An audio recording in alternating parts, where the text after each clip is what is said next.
Hey, welcome back to Metaverse Entangled. I'm Amrish and we have another amazing experience in store for you. Our guest today absolutely needs no introduction at all.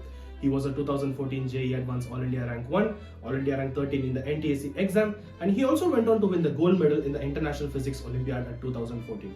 But what makes him stand out from all other conventional IIT toppers is his immense love towards physics, the reason being why he left IIT Bombay CSE to pursue his undergrad at MIT. Later on which he went to obtain his PhD at UC Berkeley and his first postdoc from UPenn. Following, he's about to start his second postdoc at UC Santa Barbara. And if you are a JEE aspirant I'm sure you would have heard this name at least once, either from your social circle or from your coaching institute. I got to hear this name in my coaching institute when I was in class 11, and ever since I have been always thinking, what runs in such people's mind? What do they think? And I got my answers while I recorded this podcast. So let's welcome Dr. Chitraang Murdia to the podcast, Dr. Murdia. It means so much for me to have you on board. Thank you for having me. So before we get started, can you talk about what you work on currently, your current projects? So I'm working on a bunch of things in the domain of quantum gravity and string theory. The first line of questioning is about entanglement in the quantum world, and entanglement particularly in the context of holography, quantum gravity. So the question there is, a lot of study of entanglement has come from studying entanglement between a system and its complement, or let's call it a system A and a system B. So it's between two parties in some sense. There's a kind of entanglement that people are taught about in their maybe intermediate quantum class. It's just a bunch of bell pairs, roughly speaking. But you can have more complicated entanglement patterns where things are entangled between a bunch of parties. And what we've been trying to figure out is how are these more complicated entanglement patterns related to each other, and whether they satisfy some nice relationships, both in the context of a general quantum system and in the context of a quantum gravitational system using holography. So that's one direction of research.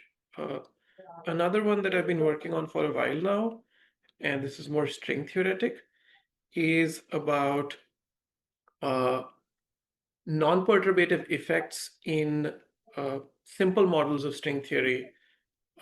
So these are sort of the old string theories that were dual to matrix models. So before the ADS-CFT revolution happened, there were these old dualities between string theories and matrix integrals. So matrix integral is just an integral over a matrix.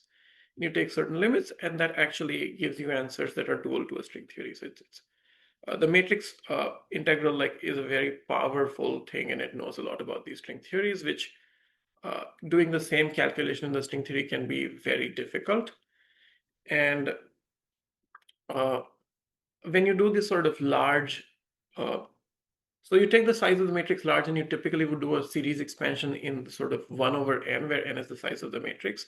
So you would typically get like a Taylor series answer, right? But that's not everything. There's corrections that are non-perturbative, both in the case of the matrix model and in the case of the string theory. So what we've been trying to get at are these non-perturbative corrections in the context of matrix models and in the context of various two-dimensional string theories, and matching them and seeing if we can sort of learn more about non-perturbative aspects of string theory using these techniques. Right, Dr. I just wanted to know, has there been any recent breakthroughs in string theory or per se quantum gravity? Depends on what you call recent. I would say one big breakthrough that happened maybe 5 or 6 years ago was this discovery of entanglement islands. So that breakthrough was basically an attempt at resolving the black hole information paradox. Right. So maybe people have heard about, the black hole information paradox, that in a quantum sort of system, information cannot be lost, but then the black hole has no way of storing this information, at least in classical general relativity. So what happens to the information? And from ADS-CFT, if gravity is dual to a quantum system, we always thought that information would not be lost. However, people have demonstrated a mechanism of this using some tools from quantum entanglement in quantum gravity, quantum information theory in general, I guess, and that's telling us how this information is encoded and how it leaks out in some sense. So I would call that a big development in the past. 6 years, I guess. Yeah, I remember seeing one of your presentations years ago at Berkeley. Like you talk about, it's titled "The Multiverse in an Inverted Island." Though I did Yes. not understand much of it that time. Even I do not understand much of it this time, being a third year undergrad. I hope I'll understand it one day. So I wanted to know how do you deal with a lot of noise, with with the criticisms towards string theory and quantum gravity. Like many famous YouTubers like Sabine and all these people criticize string theory. So what is the way string theorists look at that? I guess so, partly like uh partly by disengaging, like maybe okay, so I if you ask me, is two-dimensional string theory going to describe our observable universe? No, not really, right? I mean, we don't live in 2 dimensions, really. It's not the theory of our universe. Why do I keep working on it? The answer is that a lot of times the lessons you learn by doing simple, uh, by building simple models and learning more can be of sort of importance to solving very hard problems in the field, but b a lot of times they also inform like discoveries in pure math or even applied math and things like that. So I think uh, you can go ask that question to a mathematician, why do they work on pure math? And their answer would be because it's just tells us more about the way math works. And I think that's partly the answer now for most string theorists or quantum gravity people, is it's telling us more about the way string theory works as its own theory. And we know that it has been sort of extremely powerful even outside, like if I forget about the physical universe, it has been extremely powerful in describing things that the math community is used for sure. So there's Right. certainly applications there that are undoubtedly very useful. So that's part of the explanation. The other part is that I really enjoy working on this. It's a really beautiful, nice theory. And even doing the work for the sake of like understanding this theory better is uh, is extremely interesting to me.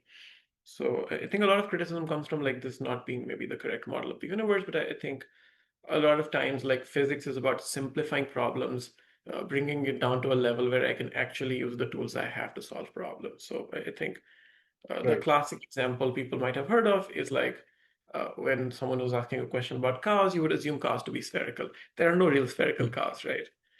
Why do it that way? You do it that way because it's easier to model things as a sphere. So I think of string theory or something as a spherical cow for now. That's nice to know. Considering all the hype at machine learning and artificial intelligence, do you use machine learning in your theoretical research? So partly why I wanted to do like theoretical physics and even specifically string theory is that I started out as a computer science major and I did not like the experience of coding too much. So if you ask me whether I use like sort of high-powered machine learning where I am training a neural network myself, no, really not. It's not something that I would like to do as my research program. There are certainly people in the field who would be using more of that. And the more people work with sort of simulation or data, the more likely they are to do that. But I've sort of always been a pen and paper theorist. And so there is probably no direct use for machine learning to help me uh, solve the problems that I'm interested in. I would use it mostly like a normal person would to get answers to questions like, can you tell me what theorem says X?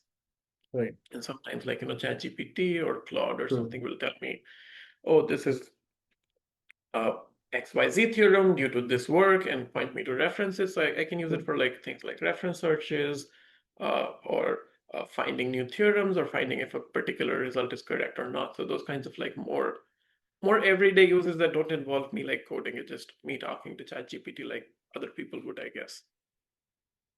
When you said you don't have much use of machine learning in your research, did you mean that like you did not want to use that, or you like sticking to pen and paper, or there was no any real use case of ML in your research? I think so. It's a bit of both, I would say. Like, A, I would personally stick to pen and paper, but B, the kinds of things we're doing are very rarely things I can train a neural network to do, at least as of now. Like, maybe if Mhm. someone trains a network to solve like IMO problems or something, that's different. But Hmm. usually, my problems are in like a more pure math domain. So we're looking for things like proofs or Right. uh, rigorous calculation. We are rarely Hmm. looking for things that can be simulations or data analysis or those kinds of things, which have been like where most of uh, ML/AI has been used in particle physics has been in the context of like analyzing large chunks of data, running big simulations, those kinds of things. Uh, Right. so there are people who do that even in very similar kinds of work.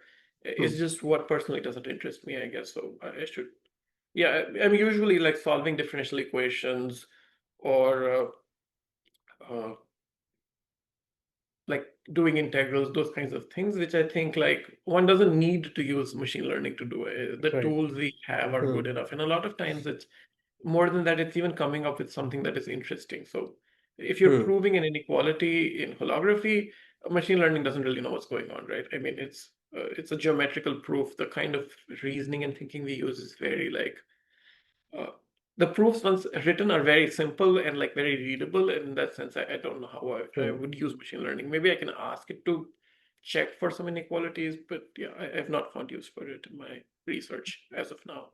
I see. So I asked this question to one of my previous guests, Professor Vladko from University of Oxford. So there is a conversation between the CEO of OpenAI, Sam Altman, and David Dush, where like Sam asks him if one day an advanced AI model comes and is able to solve quantum gravity, would the professor be able to accept the AI supremacy? So do you think one day some advanced AI model might be able to solve problems like quantum gravity, provided that it gives an ample explanation of what it does? Uh, Potentially, I mean, I don't know how the advances work. I am sure if it gives us something nice, people will eventually accept it. Uh,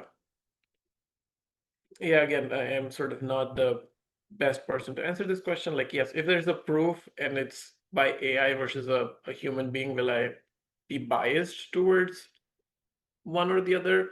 If the proof looks correct, I don't think I will have complaints that it came from AI. And I'm certain like the AI proof will be checked by some researchers before they publish it. So anyways, there's like some human interface that has already gotten into sort of making sure all the results are verified and correct, things like that. So, Right. but current So, AI seems very far from capacity to doing it. Like if you ask it even to solve like very simple research problems, uh, unless there's something that is sort of close to what has been done before, you really get like things that are very garbage. But that's the state of things now. I don't know where things will be 20 years later, for example. right. So, revisiting your JEE journey, what does it take to become the All India rank one? Is there something fundamentally different in your routine, or is it just a matter of effort and practice? Uh, I would say, okay, so I should uh, phrase or like begin my answer by saying that if you ask this question to 10 different people who have gotten very good JEE ranks, they would all give you very different answers in what it takes them to become whatever JEE rank they were. And that tells you that I think there's no one size fits all solution to this problem. Like people have different personalities, and a lot of it sort of goes into the making.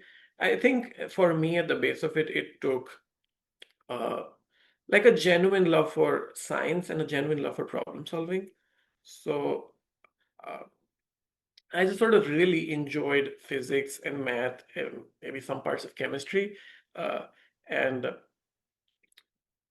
the problem solving aspect of all of those things was really sort of uh, what kept me going, I guess. So I didn't mind solving like hundreds of problems every week, which most people would be required to do for J. So I think it takes like a certain personality predisposition to begin with, I feel like.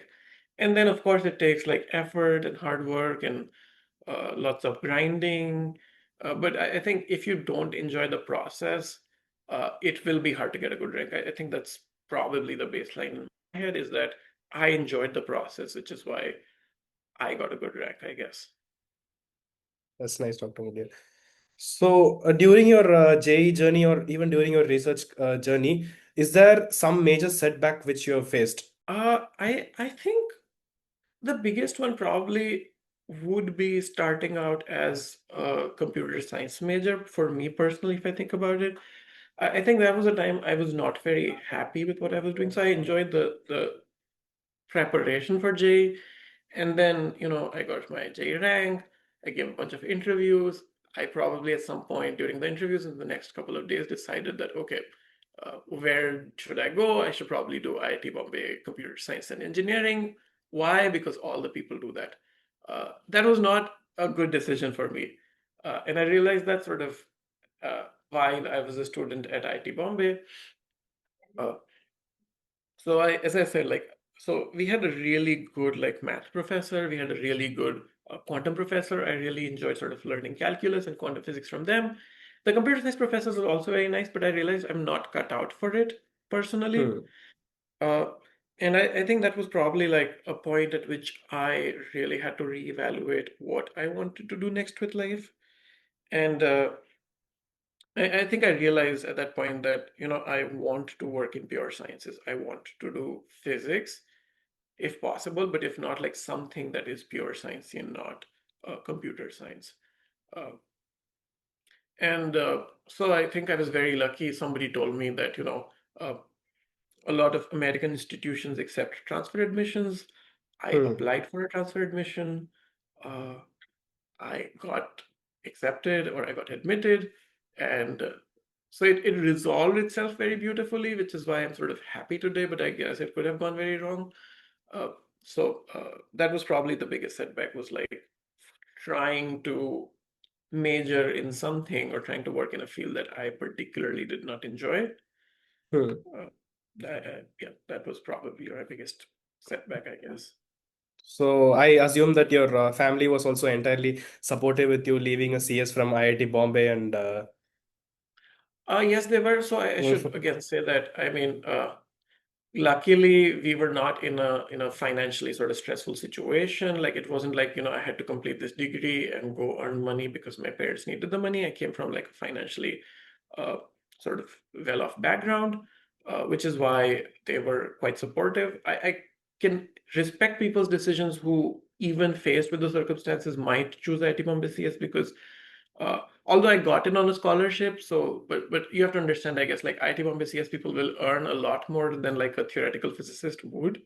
So if you have other financial obligations or like family obligations where you need to be in India for some reason, I was not in one of those cases, and yes, my family was very supportive of this decision. They were a bit stressed in the beginning. They were like, "Why is this kid like? Why does he want to go to the US now? He can just wait for a couple of years." Things like that. But I think eventually they were convinced that I needed to do this in some sense. amazing, Dr. Murdia.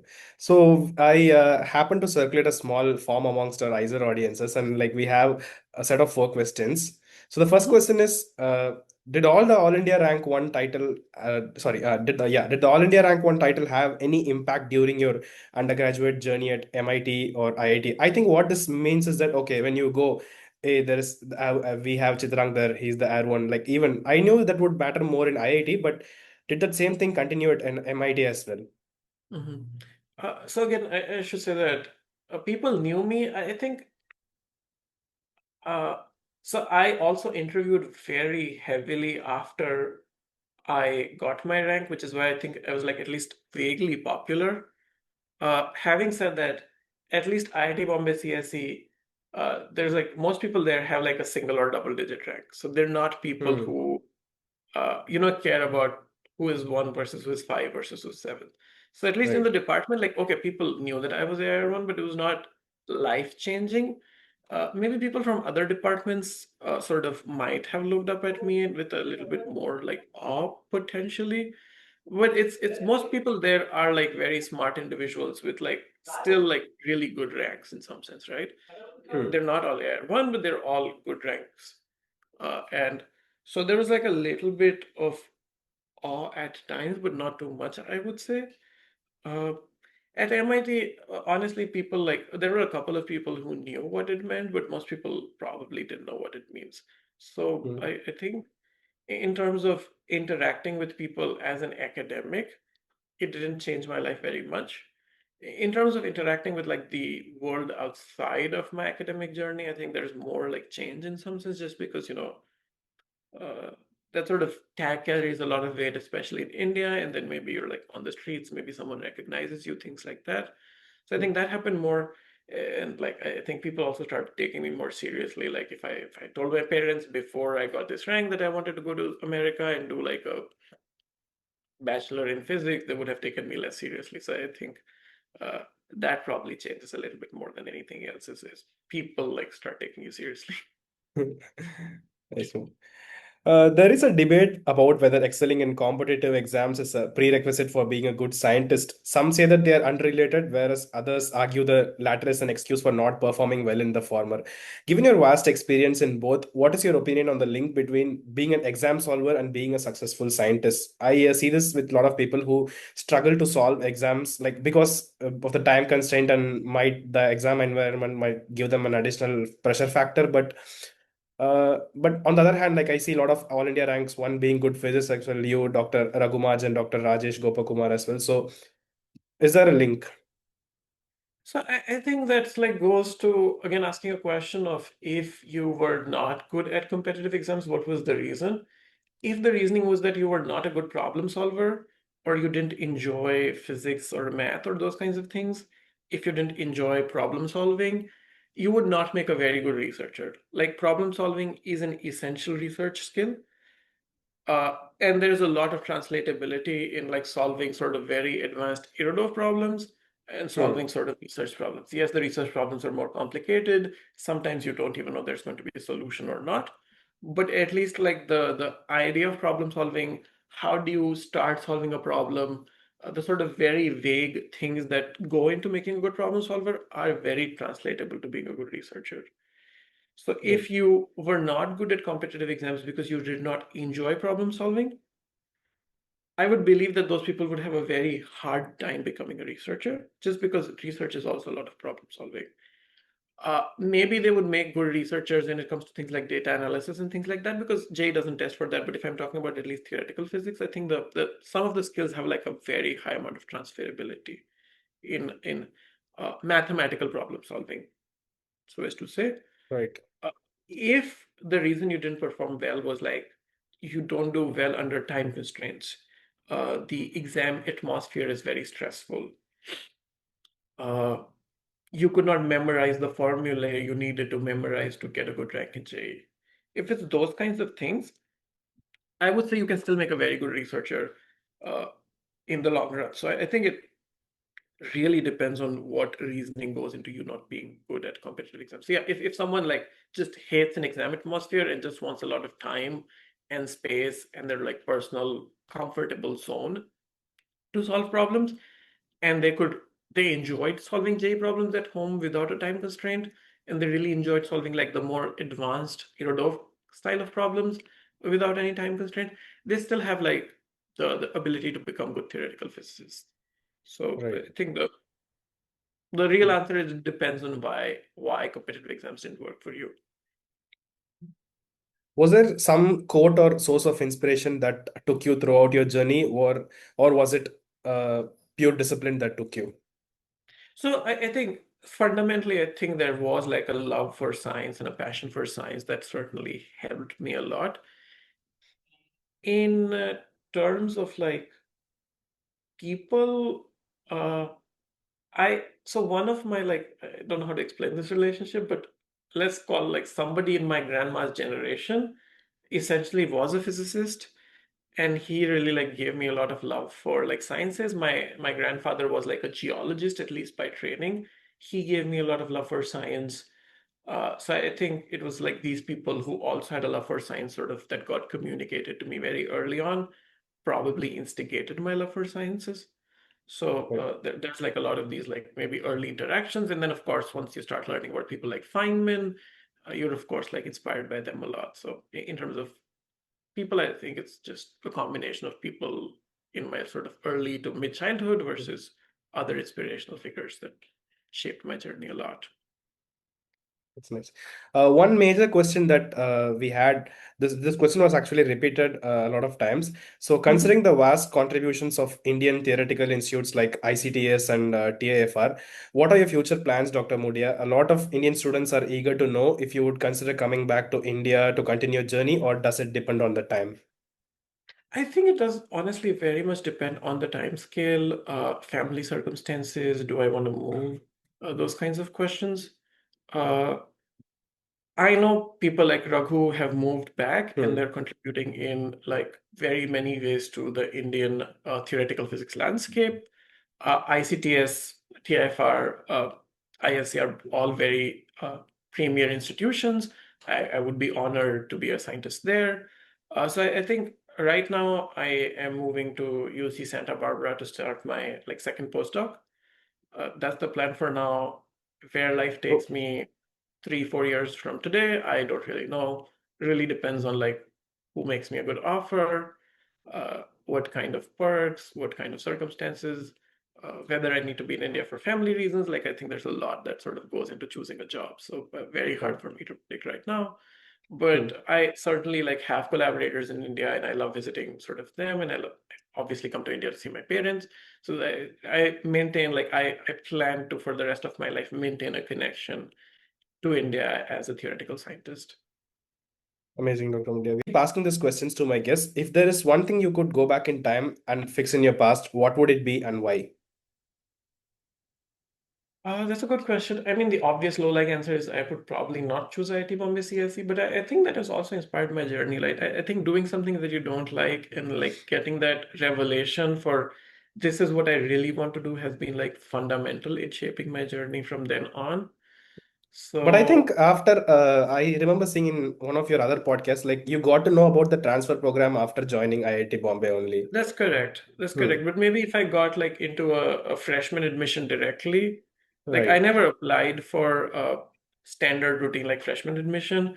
If I Hmm. applied for that, but then it's a very hard question. I guess tried to live my life in a way that I don't have regrets about what I did in the past. Like I've Hmm. always tried to sort of take decisions that minimize, like given the information I have right now, am I taking the best decision? I always or would like the answer to that question to mostly be yes, which is why I find this question very hard to answer personally. So Okay. We are almost nearing to the end of the podcast. One final Mhm. what the final question is, what is your one final piece of advice you would give to all students, irrespective of what they choose to pursue? My one piece of advice would be that uh, it is very hard to excel at something you don't like. So if you have the means and the opportunity to work in a field that you really like, it is way more probable that you will make it to the top or like will be an excellent contributor to that field. So that is my one piece of advice. Sometimes like you're just afraid to take that leap, but if the means and the circumstances allow for you to change your discipline, even in like mid-career at times, uh, if you're really unhappy with your current position and you have the ability to change that, uh, I would recommend, people do that. And this is true for like a lot of people at IIT. I did physics, but you would see people like becoming musicians or actors or playwrights or those kinds of things once they go to IIT because they've sort of gotten that seal of approval from society. So that's my one piece of advice is it's you could, I mean, there are people who could excel at doing something they really dislike, but A, you will be unhappy, and B, it's way harder to do it that way. Hmm. So that's my one piece of advice is try to do things you like and given the means and opportunity and circumstances. Right. Thank you, Dr. Mudia. We are done with the questions. Personally, it meant a lot for me to have you on board amidst your busy schedule. Mm-hmm. Thank you so much. Yeah, thank you for having me. Also, I mean, you pointed out that you found questions after like doing a lot of research, so I really appreciate, interviewers who have done their fair share of hard work, and this was a great interview. I hope the questions did sound like okay, some amount of research has been put in, Yeah, yeah, so no, it did certainly, not certainly seem there a were. bit cliche. No, certainly there were new questions. I really enjoyed the interview. Thank you so much, Dr. Mudia. Have a Yeah, good day. thank you. Thanks, you too.